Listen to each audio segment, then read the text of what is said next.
Chưa miếng nói ruồi cho đó mà ngay ở miếng ba này mùi không? Thế không đã đạm pre đó. Cam thoát đó bọn ạ. Wow, chồm lại được dầu. Lư đâu mừng, cười.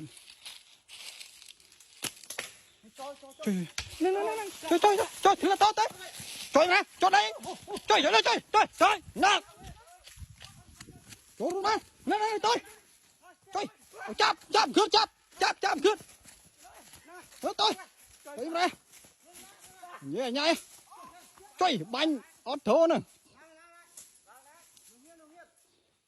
Có bà ra bom phôn ơi. Bạn hẹn nuôi bà bom phôn có huyền. Nó anh hẹn kượt.